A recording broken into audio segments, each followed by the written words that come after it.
Learner's Development Theory. The educational trend brought up by a number of groundbreaking researches tells that one can be an effective facilitator of learning if one has a good working knowledge of the learner's development. Here are the theories related to the learner's development: Sigmund Freud's components of personality and psychosexual stages of development, Erikson's psychosocial stages of development, Jean Piaget's stages of cognitive development, Lawrence Kohlberg's level and substages of moral development, Lev Vygotsky's on language and zone of proximal development, and Urie Bronfenbrenner on bioecological systems. How does personality develop? According to the famous psychoanalyst Sigmund Freud, children go through a series of psychosexual stages that lead to the development of the adult personality. Freud proposed that the mind is divided into three components: id, ego, and superego, and that the interactions and conflicts among the components create personality. The id is the component of personality that underpins our most primordial impulses. It is compelled by the pleasure principle. It's the desire for immediate satisfaction of our sexual and aggressive urges. The id is what drives us to smoke cigarettes, drink alcohol, tell mean jokes about people, and engage in other fun or harmful behaviors, often at the expense of more productive activities. The superego, as opposed to the id, represents our sense of morality and oaths. It tells us everything that we shouldn't do, as well as our societal duties and obligations. The superego strives for perfection, and when we fall short of its expectations, we feel guilty. In contrast to the id, the pleasure principle, the ego is concerned with the reality principle. It is the idea that we must delay gratification of our basic motivations until the time is right. The ego is the personality's largely conscious controller or decision maker. The ego acts as a bridge between the desires of the id and the superego societal constraints. Psychosexual theory. The psychosexual theory has four important stages of desire in which libido energy becomes concentrated in the particular area in the body. These stages include oral, anal, phallic, latent, and genital stages. In oral stage, the erogenous zone is the mouth. Thus, infants find pleasure in doing oral activities such as sucking, chewing, and biting. Hence, feeding activities are crucial. Kapag hindi na-satisfy ang stage na ito, pwedeng ma-develop ang iba't ibang bisyo in relation to oral activities like smoking, drinking alcohol, or too much eating. Pwede din na maging clingy siya sa mga future relationship niya. In anal stage, satisfaction is primarily caused by voluntary urination and defecation. The focus of the pleasure is in the anus. Thus, toilet training influences conflicts between children and parents. The emotional climate that parents create can have lasting effects. For example, ang bata na pinalo dahil sa pagdumi niya kung saan-saan, pwedeng maging messy o makalat habang siya ay lumalaki. Kabaliktaran naman, ang result kapag maayos ang pag-toilet train sa bata, lalaki siyang concern sa kalinisan at kaayusan. In phallic stage, the erogenous zone is the genital o ang ari. The genital stimulation causes gratification at this stage.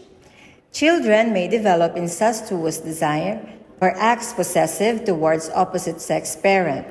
For a boy, this is known as the Oedipus complex, and for girls, the Electra complex.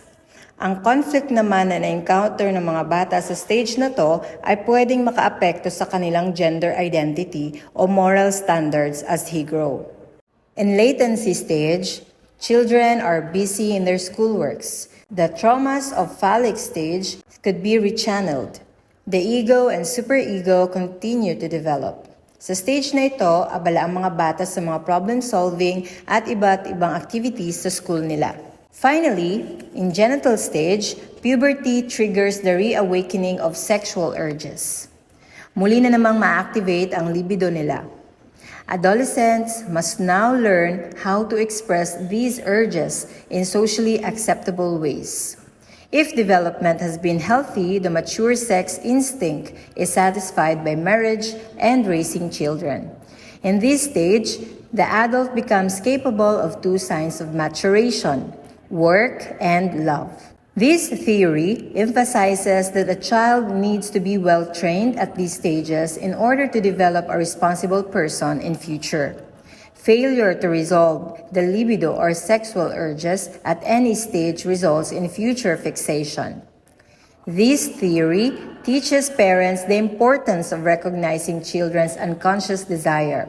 Kaya importante talaga ang tamang paggabay ng mga parents o mga nakakatanda as the child develops.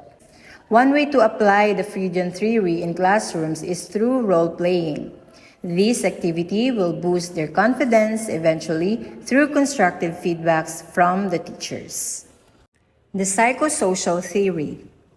Erikson said, "Healthy children will not fear life if their elders have integrity enough not to fear death."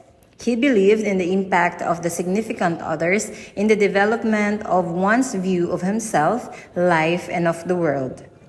He presented a very comprehensive framework of 8 psychosocial stages of development. It is Erikson who described the crisis that a person goes through, the maladaptations and malignancies that result from failure to effectively resolve the crisis, and the virtue that emerges when balance and resolution of the crisis is attained. Trust versus mistrust. The first stage is during infancy to 18 months. Infants rely solely upon their caregivers. Thus, if caregivers are responsive to their needs, it will help the infant to develop a sense of trust.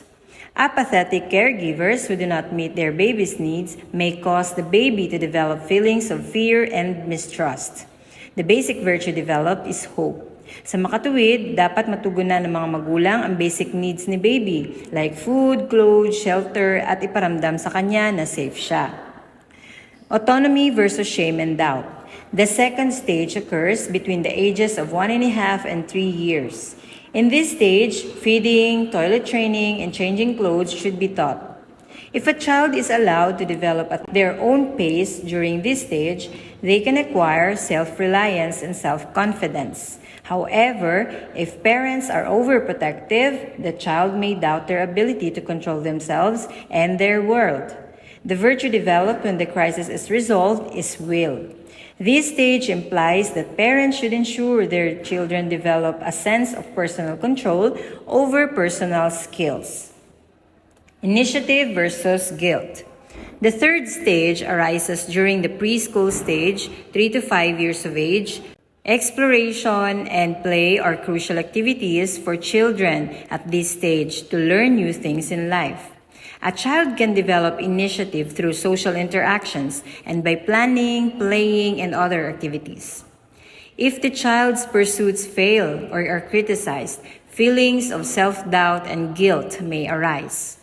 When these both crises are balanced, the child will develop the virtue of purpose. Preschool teachers, therefore, should ensure that children are given sufficient opportunities to select choices and act independently. For instance, in an art class, a teacher may allow pupils to explore and choose colors of kind of paper they want to use. Completing nothing without any sense of independence and authority may cause them to feel guilty. Industry versus inferiority. The fourth stage occurs from ages 5 to 12 years old. During this period, a child begins to compare themselves with peers. He also learns to be productive and accept the evaluation of his efforts and can develop a sense of accomplishment and pride. If a child feels they do not succeed, feelings of inferiority or incompetence may be established. The virtue developed is competency. Teachers need to ensure that children feel successful in their own learning. As much as possible, the difficulty of each task is gradually controlled so that feeling of accomplishment is felt and their industry is maximized. Identity versus role confusion.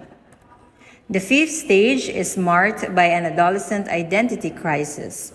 Between the age of 12 to 18, an individual develops a sense of self by experimenting with a variety of social roles. If an adolescent was able to determine his interest, he will have a strong sense of identity.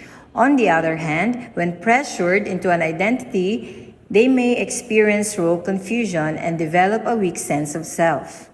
Halimbawa, ang gusto mo ay maging musician pero gusto ng parents mo mag-doktor ka. Maaring napilitan ka ngayon, which may result to role confusion. But when resolved, you will develop fidelity. Teachers should ensure that teens have the opportunity to develop a sense of self and personal identity through collaborative tasks and activities. Intimacy versus isolation. The sixth stage extends from late adolescence to early middle age, 18 to 40. A strong sense of self must be developed in adolescence in order to create intimate relationship with others. Finding the right partner confronts the young adults during this stage. Adults who lack a positive self-concept may feel emotionally isolated or lonely. To avoid feeling isolated or alone, individuals must learn to not lose themselves in sharing or caring for others. Gaining a strong self-identity allows an individual to achieve true intimacy, whereas identity diffusion can be a challenge. The virtue in this stage is love. Generativity versus stagnation. The seventh stage occurs during the ages of 40 to 65. Adults at this stage are mostly attached to their careers. They find life's purpose for taking responsibilities and by helping others. Success leads to feelings of usefulness or generativity. However, if they focus on self-interest, they will develop a sense of self-absorption or stagnation. The basic virtue developed is care. Integrity versus despair. The final stage of psychosocial development theory during old age is 65 years and above. It is a period when a person reflects on life.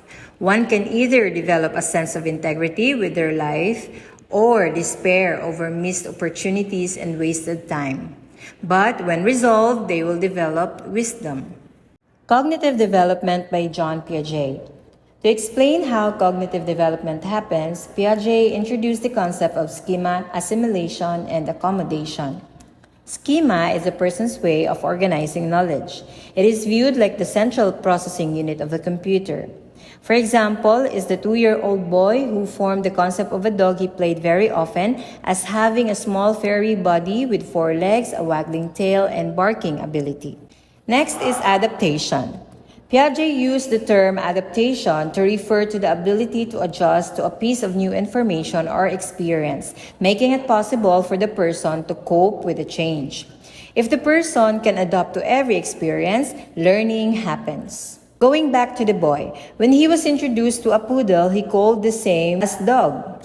One day, when he saw the neighbor's cat, he shouted dog to get the attention of his mother. The calling of the poodle dog is a case of assimilation. It is the process of taking new information into the existing schema. When the mother explained that dogs bark but cats meow, the boy accommodated the new experience, thus his schema for cats was created. Accommodation involves changing or altering existing schemas owing to the new information provided or learned. Balance between assimilation and accommodation is achieved through a mechanism which Piaget called equilibration. This ability is a factor in the children's ability to move from one stage to another in cognitive development. The 4 stages of cognitive development, or the SPCF, which stands for sensory motor, pre-operational, concrete operational, and formal operational. During the sensory motor, an infant learns through reflexes, senses, and movement or actions on the environment. Two accomplishments happens at this stage: the object permanence and the goal-directed actions. Initially, actions are mostly involuntary. The second stage is the pre-operational, where the child starts talking and use symbols to represent object. For instance, a kindergarten learner using sticks to count. The concrete operational, or the third stage, is the ability to engage in hands-on thinking, according to Piaget.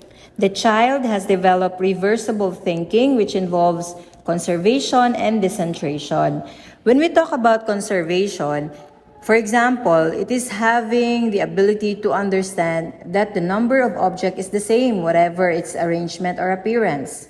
While decentration, it is an ability to focus on more than one dimension. In this stage, ma-identify na ng bata na magkaparehas lang ang amount ng tubig na nilagay sa small but wider glass at sa tall but narrower glass. Another skill is the classification. Children can group objects with same colors, shape, or sizes. And lastly, seriation, the ability to arrange objects according to sizes, from smallest to largest, and the like. The last stage is formal operational. Adolescents can engage in abstract thinking. They are more capable of evaluation. This ability is called hypothetical deductive reasoning. Another ability is adolescent egocentrism. It's being sensitive of others' perceptions and feelings. Generally, Piaget's theory guides teachers in facilitating the learning in each 4 stages by aligning the teaching strategies per stage. The challenge to every teacher is how to structure lessons that guide learners to process their experience towards the understanding of the concept taught. Sociocultural theory of cognitive development. Vygotsky's theory stressed the fundamental role of social interaction in the development of cognition, as he believed strongly that community plays a central role in the process of making meaning. Vygotsky is most recognized for his concept of zone of proximal development, or ZPD, pertaining to the cognitive development in children. According to his theory, children who are in the zone of proximal development for a particular task can almost perform the task independently, but not quite there yet. With a little help from someone who has better skills in the task that the child is trying to learn, this someone is known as a more knowledgeable other, or MKO. They will be able to perform the task successfully. The MKO can offer temporary support or scaffolding to the child during the learning process. Unlike Piaget's notion, the children's development must necessarily precede their learning. Vygotsky stated that language has 2 functions. Inner speech is used for mental reasoning, and external speech is used to converse with others. The theory of sociocultural learning has greatly influenced practices in facilitating learning. Vygotsky's theory promotes learning contexts in which students play an active role in learning. His theory requires that the teacher and student should collaborate for learning. Si teacher as facilitator ay mag-guide kay learner para matuto. In relation, Slavin in 2018 proposed the following teaching practices. With the use of ZPD, teacher can organize classroom activities in the following ways. First, instruction can be planned to provide practice within the ZPD for individual children or groups of children. For example, makakatulong ang pagbibigay ng hints and prompts during pre-assessment para magkaroon ng ideas si learner sa mga dapat niyang matutunan. Number 2, scaffolding provides hints and prompts at different levels. Hindi ito para padaliin yung task, pero para mas madaling maunawaan ito ng mga learners through interventions of the teacher. Number 3, cooperative learning activities can be planned with groups of children at different levels who can help each other to learn. Hindi lamang kung ano ang kaya nilang gawin, kundi para matutunan nila kung ano pa ang kaya nila sa tulong ng MKO, or the more knowledgeable other. Moral development theory. Lawrence Kohlberg's theory focuses on how children develop morality and moral reasoning. He suggests that moral development occurs in a series of 6 stages. The theory also suggests that moral logic is primarily focused on seeking and maintaining justice. Kohlberg's theory is broken down into 3 primary levels. At each level of moral development, there are 2 stages. Similar to how Piaget believed that not all people reach the highest level of cognitive development, Kohlberg believed not everyone progresses to the highest stage of moral development. Level 1, or the pre-conventional morality. Pre-conventional morality is the earliest period of moral development. It lasts until around the age of 9. At this age, children's decisions are primarily shaped by the expectations of adults and the consequences for breaking the rules. There are 2 stages within this level. Stage 1, obedience and punishment. The earliest stages of moral development, obedience and punishment, are especially common in young children. But adults are also capable of expressing this type of reasoning. According to Kohlberg, people at this stage see rules as fixed and absolute. Obeying the rules is important because it is a way to avoid punishment. Stage 2, mutual benefit. At this stage of moral development, children account for individual points of view and judge actions based on how they serve individual needs. Reciprocity is possible at this point in moral development, but only if it serves one's own interest. I'll scratch your back, you'll scratch mine. Level 2, conventional morality. The next period of moral development is marked by the acceptance of social rules regarding what is good and moral. During this time, adolescents and adults internalize the moral standards they have learned from their role models and from society. This period also focuses on the acceptance of authority and conforming to the norms of the group. There are 2 stages at this level of morality. Stage 3, developing good interpersonal relationships, often referred to as the good boy, good girl orientation. This stage of interpersonal relationship of moral development is focused on living up to social expectations and roles. There is an emphasis on conformity being nice and consideration of how choices influence relationships. Stage 4, maintaining social order. This stage is focused on ensuring that social order is maintained. At this stage of moral development, people begin to consider society as a whole when making judgment. The focus is on maintaining law and order by following the rules, doing one's duty, and respecting authority. Level 3, post-conventional morality. At this level of moral development, people develop an understanding of abstract principles of morality. The 2 stages at this level are Stage 5, social contract and individual rights. The ideas of a social contract and individual rights cause people in the next stage to begin to account for the differing values, opinions, and beliefs of other people. Rules of law are important for maintaining a society, but members of the society should agree upon these standards. Stage 6, universal principles. Kohlberg's final level of moral reasoning is based on universal ethical principles and abstract reasoning. At this stage, people follow these internalized principles of justice even if they conflict with law and rules. The aim of holistic education is growth and development in intellectual and moral aspects.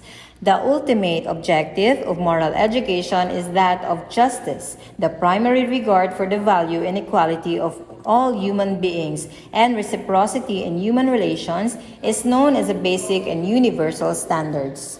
In this era of fast development and improvement, understanding learners' characteristics and how teachers could provide a more realistic and healthy learning environment for learners is a very important consideration.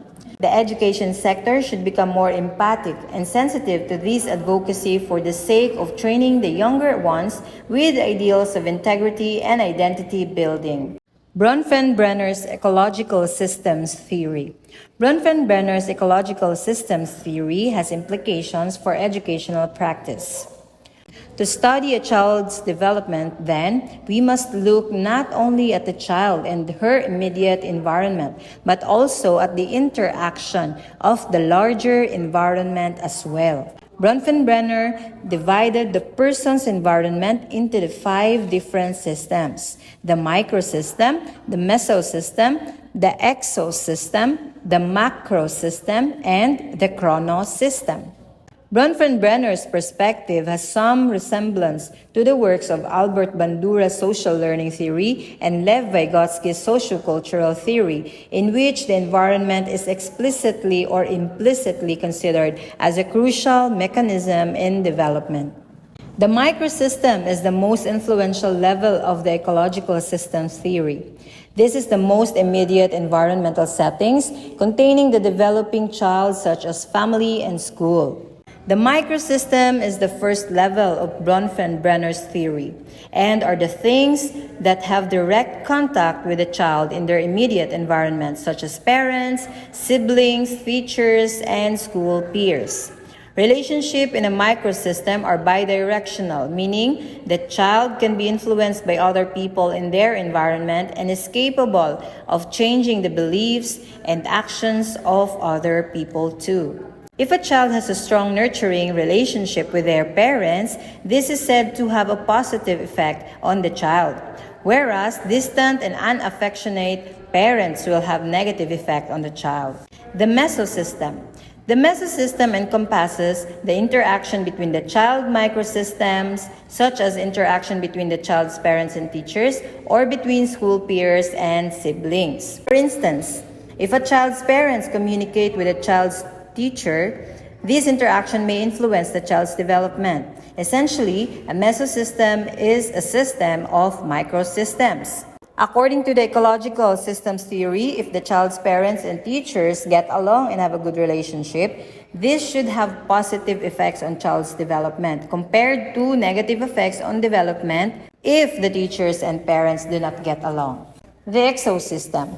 The exosystem incorporates other formal and informal social structures which do not themselves contain the child, but indirectly influence them as they affect one of the microsystems. Exosystems include the neighborhood, parents' workplace, parents' friends, and the mass media. These are environments in which the child is not involved and are external to their experience, but nonetheless affects them anyway. An instance of exosystems affecting the child's development could be if one of the parents had a dispute with their boss at work. The parent may come home and have a short temper with the child as a result of something which happened in the workplace, resulting in a negative effect on development. The macrosystem. The macrosystem focuses on how cultural elements affect a child's development, such as socioeconomic status, wealth, poverty, and ethnicity. For example, a child living in a third world country would experience a different development than a child living in a wealthier country. The fifth and final level of Bronfenbrenner's ecological system theory is known as the chronosystem. This system consists of all the environmental changes that occur over the lifetime which influence development, including major life transitions and historical events. These can include normal life transitions, such as starting school, but can also include non-normative life transitions, such as parent getting divorced or having to move to a new house. The ecological systems theory has been used to link psychological and educational theory to early educational curriculums and practice. At the center of the theory is the developing child, and all that occurs within and between the 5 ecological systems are done so to benefit the child in the classroom. To strengthen the development between the ecological systems in educational practices, according to this theory, teachers and parents should keep good communication with each other and work together to benefit the child. Teachers should also be understanding of the situations their students' families may be experiencing, including social and economic factors that are part of the various systems. According to this theory, if parents and teachers have good relationship, this should shape the child's development in a positive way. And likewise, The child must also be active in their learning, engaged both academically and socially. They must work as a team with their peers and get involved in meaningful learning experiences to enable positive development.